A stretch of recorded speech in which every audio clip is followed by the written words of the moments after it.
우리 하나님의 말씀 보시겠습니다. 우리 오후에 상고할 하나님의 말씀은 요한복음 1장 19절로 34절 말씀입니다. 요한복음 1장 19절로 34절 말씀.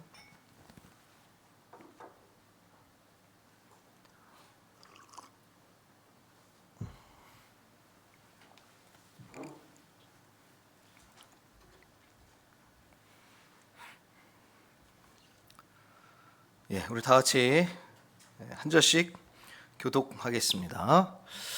유대인들이 예루살렘에서 제사장들과 레위인들을 요한에게 보내어 네가 누구냐 물을 때에 요한의 증언이 이러하니라.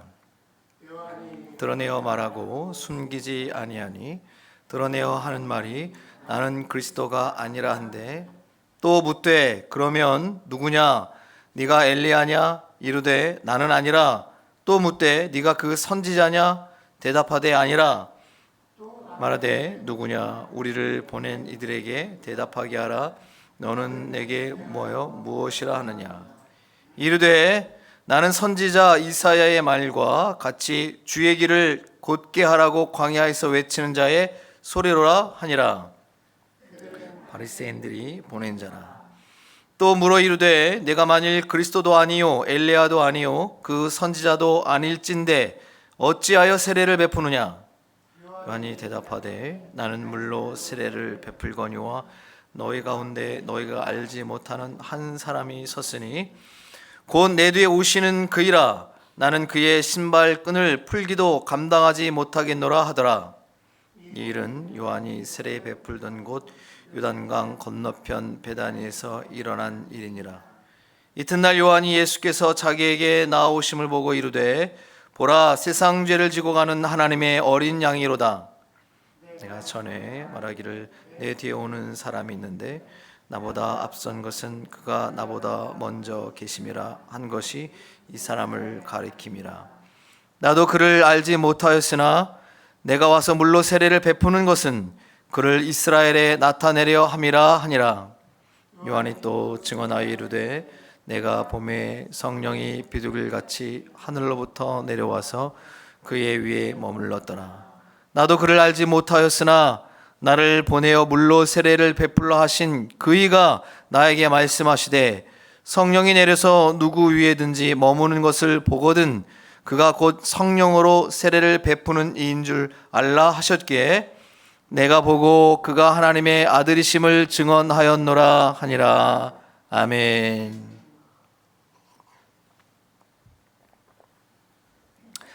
오늘 오후 시간에는 요한복음 1장 19절로 34절 말씀을 가지고 주의 길을 곧게 하라라고 하는 제목으로 하나님의 말씀을 선포합니다. 요한복음을 지금 우리가 오후 시간에 요한복음을 이렇게 강의하고 말씀을 배우고 있습니다. 오늘 본문의 말씀에는 이제 세례 요한 얘기가 나옵니다. 예수 그리스도의 오심을 예비하라고 예수님보다 조금 먼저 나게 하셔서 예수님의 오심을 예비하는 그 사역을 감당하는 사람입니다. 예수님은 여인이 낳은 사람 중에 이보다 큰 자가 없다라고 말씀하셨습니다. 세례 요한이 정말 엄청난, 우리가 이 땅에 육신을 가지고 사는 인생 중에 최고의 칭찬을 들은 겁니다. 세례 요한이 예수님을 맞이하고 예수님을 예언하고 예수님의 그 길을 곧게 펴는, 예비하는 정말 참 놀랍고 가치 있는 그런 인생을 살게 되죠. 근데 오늘 그 본문을 통해서 우리가 알 수 있는 예수 그리스도의 오심을 예비하는 것, 또 예수 그리스도의 오심을 예비하기 위해 그 길을 곧게 하는 것이 무엇인가. 여러분, 우리의 삶은 하나님께서 우리를 부르셔서, 지난주에 말씀을 함께 나눴지만 우리가 하나님의 나라를 위해서, 예수 그리스도의 이 복음, 천국의 복음을 위해서 하나님이 정말 무의미하고 무거찬 우리들을 부르셔서 가치 있는 존재로 만드시고 또 우리를 하나님의 자녀 삼으셨습니다. 목적은 뭐라고요? 우리가 하나님의 일꾼 되라고요. 그 나라 영광을 위해서 하나님 우리에게 일꾼 삼아 주신 것이죠. 그 하나님의 나라의 일꾼, 우리 모두가 다 하나님의 나라의 일꾼입니다. 예수를 믿으면 내가 예수 그리스도를 구주로 믿는다라고 하면, 내가 구원받았다라는 것을 확신하면 그 순간 우리는 하나님의 일꾼이 되는 겁니다. 하나님이 우리 각자에게 맡겨주시는 일의 분량은 틀리죠. 믿음의 분량대로 나눠주신다 하셨기 때문에. 그러나 안 주신다고는 안 했습니다. 믿음의 분량대로 주신다고 했습니다. 우리 각자가 하나님께로부터 받은 임무가 있고 각자가 맡은 일들이 있습니다. 근데 그 모든 일들이 공통적으로 뭐냐면 예수님의 오실 길을 예배하는 겁니다. 예수님 이전에 있는 모든 선지자들은 예수님의 초림을 준비하는 것이었고, 예수님 이후의 믿음의 사람들, 우리들은 예수님의 재림을 준비하는 사람들입니다. 우리가 세례 요한처럼 예수 그리스도의 오실 길을 예배하는 정말 연의 몸으로 난 자 중에 이보다 큰 자가 없다라고 하는 그런 칭찬을 듣는 인생, 그런 하나님의 나라의 가치, 그 하나님의 상급을 누리는 그런 인생이 되어야 될 줄을 믿습니다.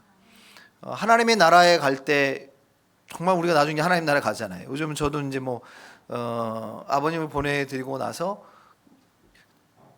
계속 그걸 묵상하게 되는 거죠. 사람의 인생은 무엇인가. 다 이제 우리가 순서대로 가게 되지 않습니까? 물론 올 때는 순서였지만 갈 때는 순서는 없겠지만, 그러나 확실한 건 간다는 거예요. 누구나 다 가게 됩니다. 인생을 참 열심히 산단 말이죠. 그런데 하나님 나라에 서게 될 것이고, 그때 받게 될 평가, 하나님께로부터 받게 될 평가가 사실은 제일 중요합니다. 우리가 무엇이라고 평가를 받게 될 것인가. 하나님의 칭찬을 받는 것이 이 땅에 있는 모든 수고를 다 씻고도 남는 거죠. 우리가 회사에서나 또는 어떤 운동을 하든 어떤 수고들을 할 때 그 권위자로부터 수고했어라고 하는 그 한마디, 등 두들겨주는 그 위로 한마디에 그 모든 것이 다 보상이 되는 것 같은 그런 걸 우리가 경험을 하지 않습니까? 우리 인생의 모든 수고의 보상은 하나님의 칭찬입니다. 그 영광의 면류관을 받게 되는 거죠. 하나님 나라에 딱 갔는데, 하나님 나라 가면은 우리가 다 놀래잖아요. 저 사람이 있네? 그래서 놀래고, 그 사람은 없네? 그리고 놀래고, 또 제일 크게 놀라는 거 뭐라고요? 내가 여기 있네 하고 놀란다고.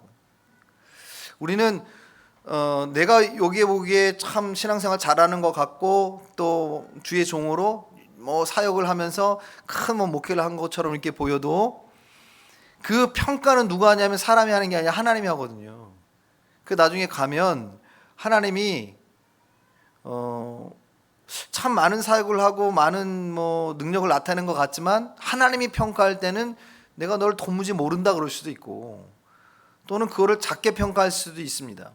그런데 이름 없이 빛도 없이 주의 몸된 교회를 그렇게 섬기면서 그렇게 묵묵하게 하나님 일을 한 사람들에게 또 주어진 정말 그 고난의 인생들, 수고의 인생들, 날 때부터 무슨 넉넉한 집안에서 태어난 게 아니기 때문에 정말 어려운 환경 속에 태어났음에도 불구하고 믿음을 끝까지 지켜낸 성도들이 하나님 앞에 섰을 때, 하나님은 그렇게 능력을 나타냈던 주의 종보다 그렇게 묵묵하게 신앙을 지켰던 그 한 평신도를, 이름 없는 평신도를 더 칭찬하고, 그에게 하나님께서 진짜 주악을 올려주면서 영광의 면류관을 씌워줄 수도 있다는 거죠. 하나님의 나라에서 그 장면을 생각하면 참 감동적입니다. 세례 요한은 그 칭찬을 지금 여기서 받는 거예요. 근데 여러분 한번 보십시다. 세례 요한이 그렇게 예수 그리스도의 오실 길을 예비하는 자가 되었고, 또 예수님께 그러한 칭찬을 받게 된 그런 이유가 무엇인가? 한마디로 얘기하면 세례 요한은 예수님을 알아봤습니다. 제사장이나 서기관들, 바리새인들, 또 당시의 권력자들은 예수님을 못 알아봅니다. 예수님이 육신을 입고 이 땅에 왔음에도 불구하고 예수님을 못 알아보는 거예요. 그의 메시아됨, 그의 구원자 되심을 모르는 겁니다. 일부러 부인하는 경우도 있겠죠. 은근히 부인하는 사람이 있는가 하면 대놓고 부인하는 사람도 있고, 아예 무지해서 모르는 사람도 있고, 그 세 종류의 사람들이 예수님을 못 알아봅니다. 그런데 세례 요한은 알아보는 거예요. 예수님이 메시아다라는 겁니다. 그리고 그 길을 예비하지 않습니까? 그리고 그 예수님에 대해서 미리 사람들에게 얘기하는 거예요. 내 뒤에 오시는 이는 나보다 더 큰 자다. 나는 물로 세례를 주지만 그는 불과 성령으로 너에게 세례를 줄 것이다. 놀라운 겁니다. 같은 시대, 같은 장소에 같은 인물을 보고 사람들은 못 알아보는데, 심지어 부인하는데 세례 요한은 예수님을 알아본다는 거죠. 지금 많은 사람들이 우리가 예수 믿고 산다고 하지만 실제적으로 우리의 삶 가운데 영으로 임하시는 예수님을 못 알아보거나 부인하는 자가 많다는 거죠. 우린 세례 요한처럼 그 시대에 우리에게, 지금 이 순간 속에서도 우리에게 임하시는 예수 그리스도를 알아보는 자가 되어야 될 줄로 믿습니다. 1971년이죠. 1969년도에 이 인류 역사상 어마어마한 발자취를 남기는 일 있잖아요. 그 7월에 아폴로 11호 닐 암스트롱이 달에 갑니다. 사람들이 야, 저 달에 토끼가 방아 찍고 막 이렇게 생각했었거든요. 근데 그 달을 갔단 말이죠. 그걸 밟았습니다. 오, 막 난리가 났죠. 인간은 위대하다. 달을 막 밟았다 그랬어요. 그리고 2년 있다가 제임스 어윈이 그 달에 또 가지 않습니까? 아폴로 15호가 간단 말이죠. 아폴로 15호가 달에 갔을 때는 그 달을 걷는 게 아니고 또 뭐랬죠? 거기에 그 차 있잖아요. 차. 그 달에서 움직이는 차. 그거를 운전했단 말이에요. 그게 막 방송이 되고 막 전 세계가, 특히 미국은 더 막 그 당시 막 소련하고 막 이렇게 우주 개발 누가 먼저냐, 소련이 먼저 갔기 때문에 막 이것 때문에 막 난리가 났었죠. 그러니 막 센세이션 했습니다. 막 놀랬습니다. 미국뿐만 아니라 전 세계가 와, 사람이 달에 가는구나. 그런데 여러분, 거기에 제임스 어윈이 고백한 게 기가 막혀요. 뭐라고 얘기했냐면, 내가 달에 내려보니 하나님이 살아계심을 부인할 수 없더라. 우리는 지구에서만 살잖아요. 우리 제한된 게. 달에 가서 지구가 보이죠. 우주가 얼마나 더 선명하게 보이겠어요. 우리는 태양빛이 가리니까 밤에나 별 요만하게 보이지. 근데 이 모든 것이 하나님의 그 보호하심과 질서 속에 이렇게 존재하는 게 너무 경이로운 거예요. 하나님의 살아계심을 부인할 수 없다. 그러면서 뭐라고 얘기하냐면, 지금 이 순간 저 지구에서는 사람들이 난리가 났을 거다. 사람이 달을 밟을 뿐만 아니라 그곳에서 자동차를 운전하니까 엄청나다. 인간은 막 위대하다 막 이랬을 거예요. 근데 그 어윈은 그렇게 얘기합니다. 하나님의 살아계심을 부인할 수 없을 뿐만 아니라 만왕의 왕이신 하나님께서 인간의 몸을 입고 이 땅에 오셔서 지구를, 땅을 밟으시잖아요. 비교할 수 없는 위대함이고 경이로움인 거죠. 사람은, 인간이 고작 전체 우주 중에 달 하나 그거 밟았다고, 거기서 자동차 한번 운전했다고 난리 막 이러는데, 2000년 전에 예수님이 이 땅에 오셔서 실제 이 땅을 발로 밟으셨는데, 심지어 우리와 함께 다니시고 함께 먹고 마시고 33년을 사셨는데 얼마나 그것이 경이로운가. 근데 여러분, 똑같이 소련도 그 스푸트니 하여튼 그거 해가지고 그때 달 이게 정복에 막 그 열이 올렸잖아요. 근데 여러분, 그 소련의 우주인은 뭐라고 얘기하는 줄 알아요? 똑같아 달에 갔는데 달에 와서 우주를 다 보니 신이 없는 걸 알겠더라. 그래서 아무리 찾아봐도 신은 없더라. 똑같은 곳에 갔는데 전혀 다르죠. 왜 그럴까요? 보는 눈의 차이입니다. 보는 눈. 우리는 똑같은 인생을 다 삽니다. 하루 24시간 다 같이 살잖아요. 똑같은 장소에 예수님이 오셨어요. 그러나 세례 요한은 예수님을 알아봅니다. 그러나 권력자들이나 심지어는 율법사들은 예수님을 못 알아봐요. 여러분, 우리가 본다라고 하는 게 한문으로 보면 두 가지로 씁니다. 뭐가 있죠? 보는 게 볼견이 있습니다. 견자 씁니다. 볼견은 뭐냐면 그건 그냥 보는 거, 이렇게 눈에 보이는 대로 보는 거예요. 보는 거 이렇게 그냥 바라보는 겁니다. 그러니까 어떤 고민이나 사색이나 이런 거 없이 그냥 눈에 보이는 대로 보는 걸 우리가 견이라고 해요. 그래서 우리가 무슨 뭐 해외 여행을 간다든지 어디 무슨 뭐 소풍을 간다든지 이런 데 가면 우리가 견문이라고 하냐, 견문, 그냥 본다라고 하는 거, 보고 듣는다 이러는 거죠. 근데 또 다른 게 뭐가 있어요? 본다라는 한문이 관자가 있습니다. 볼 관자. 이 관자는 뭐예요? 주의해서 집중해서 본다라는 거예요. 의미를 가지고 보는 거예요. 저건 뭔가 하고 보는 겁니다. 그래서 그거를 내가 집중적으로 보고 의미를 두고 보는 거를 우리가 관찰이라고 해요. 그렇죠? 견문 이렇게 얘기하지 그걸 뭐 볼관자 써서 관문 이렇게 안 한단 말이에요. 견문이라고 하죠. 관찰 이러죠. 견찰 이렇게 안 한다고요. 그러니까 우리가 똑같은 상황을 봐도 견으로 보는 사람이 있어요. 예수님을 그냥 이렇게 그냥 보는 사람이 있는가 하면 관으로 보는 사람이 있는 거예요. 정말 주의 깊게 보는 겁니다. 영적으로 눈이 떠져 있는 사람은 예수님을 보는 거예요. 예수님을 알아보는 자들이 예수의 길을 가고 예수를 알아보는 자들이 예수의 길을 예비하는 겁니다. 예수를 알아보는 자들이 예수님을 다시 만나는 거예요. 우리는 인생을 어떻게 사는가? 늘 육신의 눈으로만 사는 거예요. 견으로만. 그러니 늘 현상에 쫓겨 삽니다. 똑같이 달에 갔는데도 아무리 찾아봐도 신은 없더라 라고 얘기하는 사람과 하나님이 살아계심을 고백할 수밖에 없다라고 하는 사람이에요. 전혀 다르지 않습니까?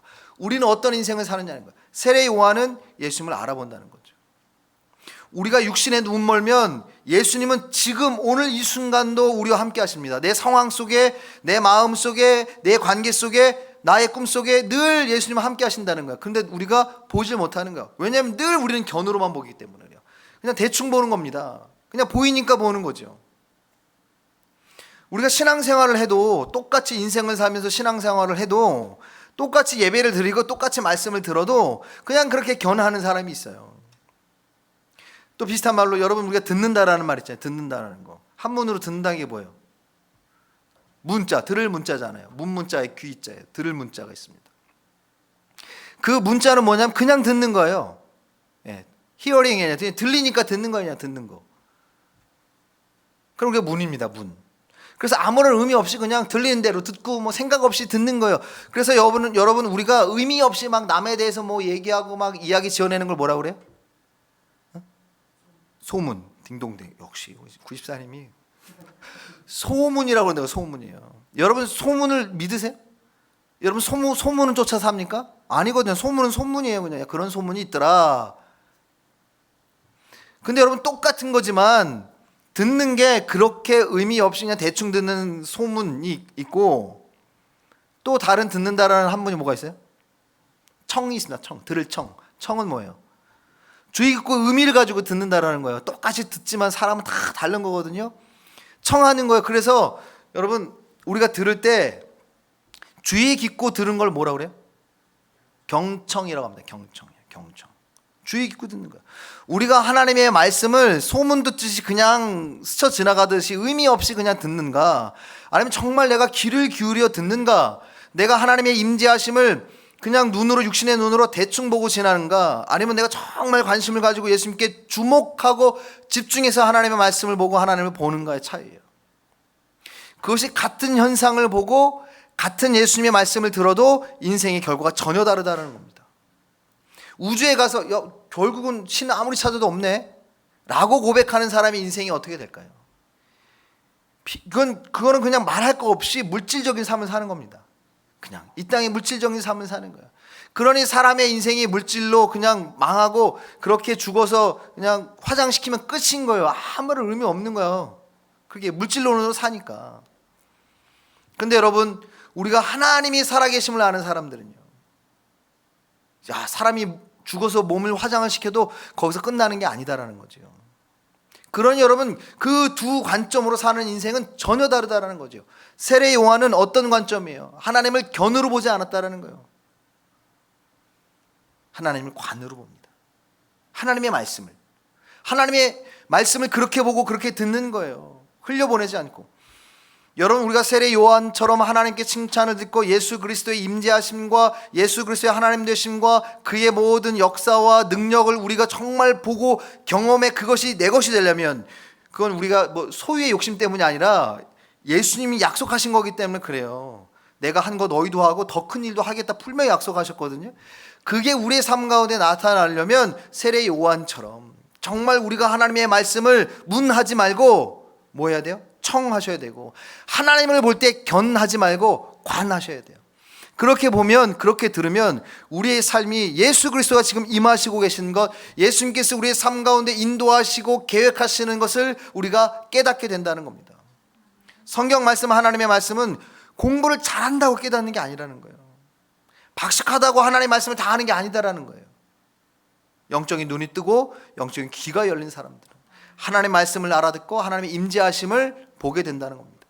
하나님을 보고 하나님의 말씀을 듣게 된다면 여러분, 우리의 삶이 분명히 달라져요.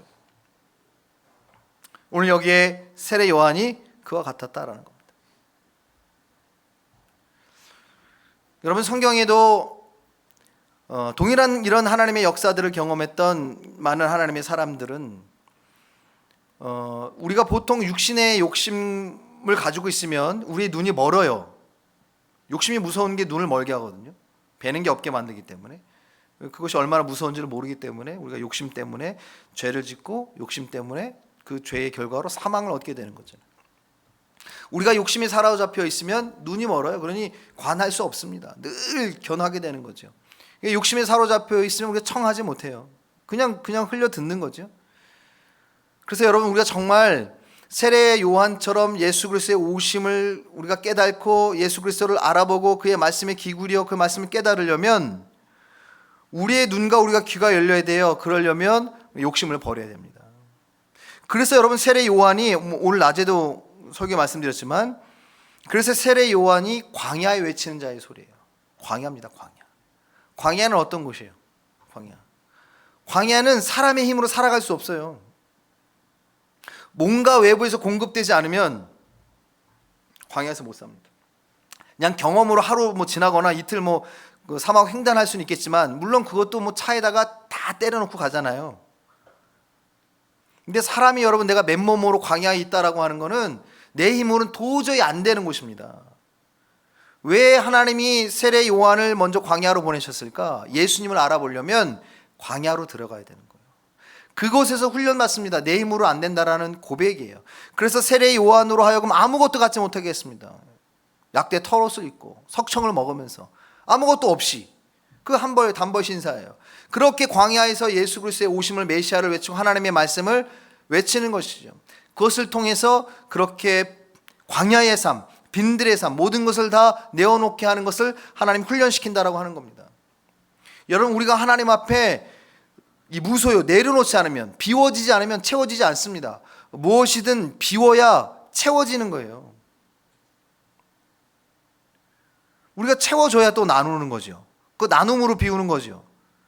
근데 이 순환이 잘 돼야 되는데, 내가 비웠어. 그리고 하나님의 은혜와 복으로 채웠어. 근데 나누지 못하고 내 욕심 것도 가득 쌓아놓고 제대로 나누지 못하면 그게 여러분 다 썩습니다. 우리가 나눔으로 비워지고 또 하나님의 은혜로도 채워지고 또 그렇게 우리가 섬김을 통해서 나누고, 이게 계속 순환이 돼야 되는데, 그래서 세례 요한을 하여금 하나님께서 그것을 훈련시키는 겁니다. 우리가 비우는 것, 내 삶의 심령이 광야가 되는 것, 오직 하나님만을 의지하는 것, 하나님이 주시면 먹고 하나님이 주시지 않으면 굶는 거예요. 그럼에도 불구하고 불평이 없어요. 감사합니다. 광야에 살지만 행복한 거예요. 왜? 하나님이 말씀하시니까. 하나님의 말씀이 들리거든요. 하나님이 보이거든요. 지금 내가 굶고 있지만 하나님의 미소가 보이는 거예요. 그럼 하나님이 나 놀리는 건가? 아니거든요. 계획이 있으시니까. 염려하지 마라, 걱정하지 마라. 하나님이 말씀하시는 거예요. 그게 보이는 거죠. 광야의 삶, 내 삶의 비움, 내 욕심의 비움, 이런 욕심에 대한 무소유에 훈련받지 않으면 하나님을 보지 못해요. 관하지 못해요. 늘 그냥 견만하는 인생을 사는 겁니다. 여러분, 지금도 하나님 우리의 삶 가운데 말씀하고 계시는 줄 믿습니다. 지금도 하나님 우리의 삶 가운데 나타나시는 줄 믿습니다. 하나님을 관하고 하나님을 말씀을 청할 수 있는 자가 되셔야 됩니다. 그러려면 내 삶이 정말 빈들이 돼야 돼요.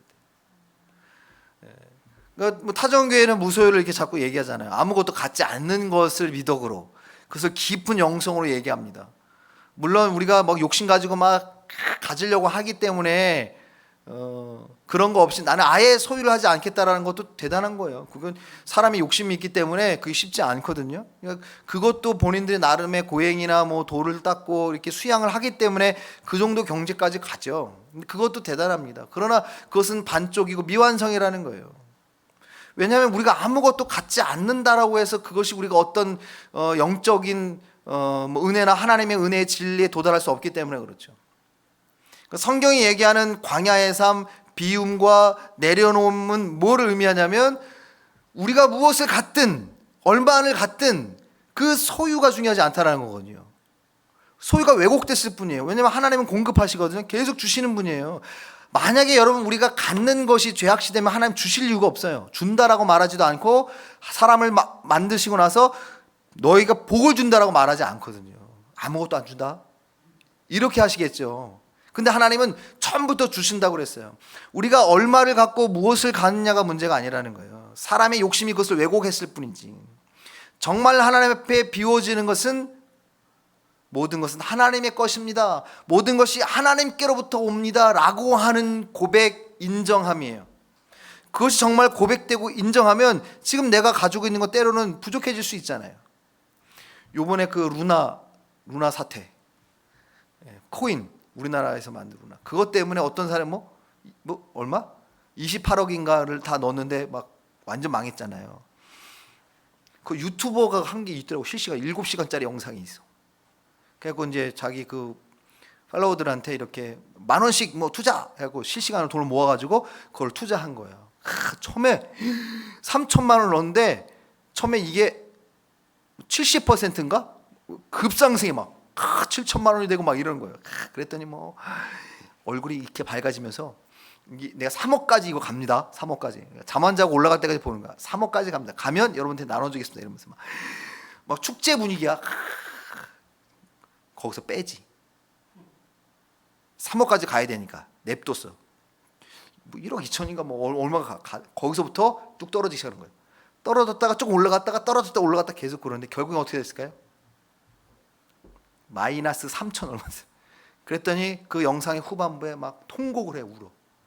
자기 인생에 대해서 나는 한 번도 가져보지 못해 이러면서 이제 뭐 하여튼 뭐 그 팔로워들한테 이게 뭐 기부를 뭐지? 하여튼 투자를 받은 거니까 뭐 어떤 사람 10,000원, 어떤 사람 20,000원 받아가지고 그걸 한 거니까 뭐 미안하다, 죄송하다 막 이러면서 그러더라고. 그 7시간짜리인가 영상에 인간의 욕심이 이제 이렇게 보이더라고요. 그러니까 적당한 수익에서 이렇게 멈추면 되는데 이게 우리 투자라고 하는 것 자체가 잘못된 건 아닙니다. 우리 정당한 투자는 좋은 거죠. 경제적인 논리에서 우리의 경제 활동으로서 좋은 겁니다. 그런데 그게 단지 그냥 투자가 아니라 뭐가 되는 거예요? 이게 이제 욕심이 되면 그때부터는 이게 막 도박이 되는 거예요. 막 이런 식이 되는 거죠. 인간의 욕심이 그거와 같다라는 거죠. 여러분, 우리가 정말 뭐 무엇을 갖느냐, 얼마를 갖느냐, 성경은 그 분량을 얘기하지 않아요. 우리의 마음의 근본이 모든 것이 하나님께로부터 오는 것이다. 그래야 정당하게 우리가 버는 거지. 하나님께로부터 오는 게 아니라 내 노력으로 번다 그러면 하나님은 나를 그냥 어시스턴트만 해주세요 라고 하고 뭐예요? 자기의 욕심대로 세상의 방식대로 어떻게 자꾸 끌어모으려고 하거든요. 그런데 하나님께로부터 오는 거라고 하면 하나님의 방식으로 정직하게 어느 날 갑자기 일확천금 정말 불법으로 내게 돈이 뚝 떨어졌어. 그러면 여러분 그거 내가 뭐 감추고 내 것이다 얘기 안 한단 말이죠. 내가 길을 가다가 지갑을 주셨는데 그 안에 막 2억이 들었어요. 그럼 이게 내가 만약에 하나님 모든 것이 하나님께로 온다고 하면 정직한 마음이 있으면 이거 내가 주머니에 넣어요? 안 넣죠. 하나님이 정말 나한테 2억 원을 주실 거면 하나님 주시겠지. 경찰서에 갖다 주죠. 그 주인이 없으면 그냥 내 것이 되잖아요. 1년인가 6개월인가 있다가 안 되면 그 이제 주순 사람이 소유가 되니까 우리가 그런 마음을 한다고요. 모든 것이 하나님께로부터 온다라고 하면. 그런데 그런 마음이 없으면 우리가 세상의 방식대로 뭔가를 소유하려고 하는데 내 힘으로 안 되고 이거는 사람이 누구나 하는 거니까 자꾸 외부의 힘을 요청하는 거죠. 하나님 도와주세요. 이런 식으로 된다고요. 그런데 우리가 정말 빈들의 삶을 가지면 우리가 광야로 이 모든 것을 내려놓고 우리의 영이 눈이 떠지고 영의 귀가 열려 하나님이 보이고 하나님의 말씀이 들려지면 그때 비로소 우리의 욕심을 비울 수 있어요. 정말 광야의 삶이 되는 거예요. 그것 가운데 예수님이 임하시고 그 예수님을 우리가 경험하게 되고 그 예수님을 알아보게 되는 것이죠. 여러분 내가 이 땅에서 소유하는 거 잘못 아닙니다. 얼마큼 소유하는 건 괜찮아요. 하나님이 넓히시는 대로 소유하면 됩니다. 그것도 하나님이 주시는 것이고 하나님 그릇이니까. 근데 중요한 건 뭐예요? 진정한 우리의 무소유 비움은 모든 것이 하나님께로부터 옵니다. 모든 것은 하나님 것입니다. 그래서 믿음의 사람들이 살아가는 이 땅에 살아가는 삶의 가장 삶의 원리가 뭐라고요? 로마서 11장 36절 말씀. 만물이 주에게서 오고 주로 말미암고 주로 돌아간다. 이게 여러분 딱 되면 하나님이 우리에게 이렇게 부으시는 거예요. 세례 요한과 같은 역사예요. 죄악과 사망이 난무한 자리잖아요. 그곳에 있는 거는. 그런데 그곳에 생명과 구원이시고 은혜와 복이신 예수님이 임하셨다고 그걸 세례 요한이 보았어요. 들었어요. 그리고 그걸 있는 그대로 선포했고 그것을 믿음으로 받는 사람들은 나와서 다 세례를 받습니다. 세례를 받은 사람들은 다 하나님의 나라를 소유하게 되는 거죠. 지금도 하나님은, 예수님은 우리 삶 가운데 이렇게 임하세요. 여러분 삶 가운데 기회로 임하시고 여러분 삶 가운데 은혜와 복으로 능력으로 임하신다라는 거예요. 그 예수님을 우리가 만나고 경험할 수 있어야 됩니다.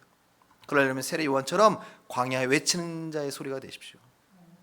모든 것이 하나님께부터 온다라고 하는 믿음의 고백, 그것을 그리고 입술로만 하지 마시고 정말 내 삶 가운데 인정하는 삶. 그래서 길 가다가 혹시 이 역들은 지갑을 줬거든, 경찰서에 갖다 주십시오. 그거 내가 꿀떡하지 마시고. 모든 부분이야. 이건 비단 그냥 작은 예를 들었을 뿐이죠. 우리 삶 가운데 우리가 경제 활동하다 보면 그런 일들 얼마나 많겠어요. 이거 내가 좀 살짝 조금 눈 감고 모르게 하면 이거 내 거 될 수도 있고 이게 몇 배는 될 수 있을 텐데, 우리가 여러분 그런 생각 안 하겠습니까? 그런데 그럴 때 어떻게 해야 된다는 거예요? 광야에 외치는 자의 소리예요. 그렇지 않으면 우리는 하나님의 은혜, 하나님의 생명의 구원을 우리가 볼 수 없습니다. 그것을 우리가 들을 수 없는 거예요. 마지막 때 예수님께서 재림하실 때 어떻게 하신대요? 천사장의 나팔 소리. 구원받은 사람, 하나님을 보는 사람, 예수 그리스도의 재림을 보는 사람은 나팔 소리가 들립니다. 알아듣는 거예요. 그러니까 우리는 걱정하지 마세요. 예수님 언제 오세요? 어떻게 알아요? 걱정하지 마세요. 다 들려. 우리는 다 알아듣게 돼 있습니다. 오늘도 우리의 삶 가운데 임하시는 예수 그리스도의 그 은혜, 그 예수 그리스도의 또 복주심과 그 구원과 생명의 은혜가 다 여러분들에게 들리고 보여지는 여러분 되시길 주의 이름으로 축원합니다. 세례 요한이 그와 같았다라고 말씀하고 있는 것이죠.